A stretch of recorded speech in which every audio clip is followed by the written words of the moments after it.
I remember when I set up my Kraken account almost 2 years ago, and there was this thing, the new thing of staking. There was this possibility of staking cryptos, the proof of stake cryptos. Mm-hmm. And I checked Ethereum, and it was saying, you can't stake this crypto now. This crypto may never be staken unless the merge happens. And here we are in 2022, and in a week, I think in September, this September, the merge is going to happen.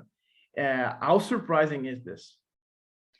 I mean, it's not, I don't find it so surprising because, well, one, I cover this kind of stuff. So I like knew it's coming, and I sort of like have these dates like constantly on my mind. But the merge has been like, yes, the merge has been postponed years on years on years. And it's supposedly, I think it is happening starting in September. So for those, like, I'll just give some context for the audience that might not know what the merge is. So Ethereum currently is a blockchain that works under the proof of work mechanism. And so it's going to be switching over to the proof of stake mechanism, basically changing the dynamics and the way that the blockchain is built. So right now on proof of work, you need miners to be able to add blocks to the blockchain, and they mine a block and they get a reward from it. If you're like, Bitcoin is right now using a proof of work blockchain, and so they get a certain amount of Bitcoin. And now when it moves to proof of stake, it'll change it to validators. And so what you can do is anyone basically can stake 32 ETH. I think that's about, I checked this morning, I think like it's just below 1.5K US dollars. So I guess it's similar to the euro right now because it's almost 1-to-1 ratio. Yeah. But basically that means that you need like, I think it's like $48,000 to be able to participate as in the staking process, which is a lot of money. And so there are ways that, like you said, that you put in Kraken. So they have a, I'm pretty sure they have a staking pool, but at least they run validators. And so anyone is really able to participate in this process.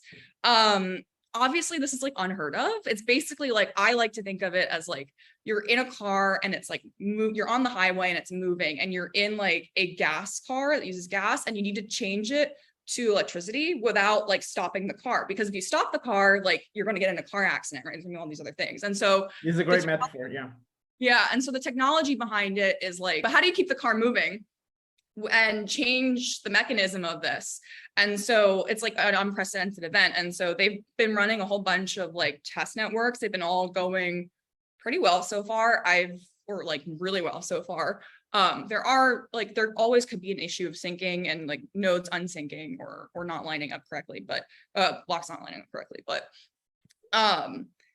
I think it's been a long time coming. And so, yeah, like you said, it's going to happen next month on September 6th. Bellatrix, which is like the first part of the merge, is going to be activated or gets an upgrade, and that sort of kicks off. And then the computers, or the nodes, I should say, or Bellatrix gets an upgrade, and then eventually it's going to merge, I think, somewhere between like the 10th and the 20th. I think the objective was like the 15th or the 16th. It just depends on like the hash rate, which is like the computational power. Sorry, yeah, you were saying something? No, go for it. Yeah, let me understand this. So one of the goals of this merge is getting to more decentralization. But you said that the cost of staking is still pretty high, around $58,000. So how does this two things?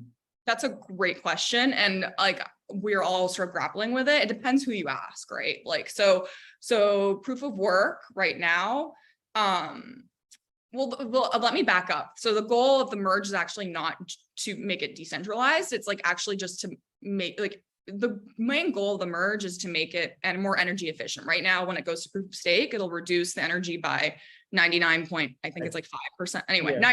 99%. Yeah, and Vitalik Buterin said 99.9%. So. Yeah, exactly. So basically, like, energy is going to be completely capped.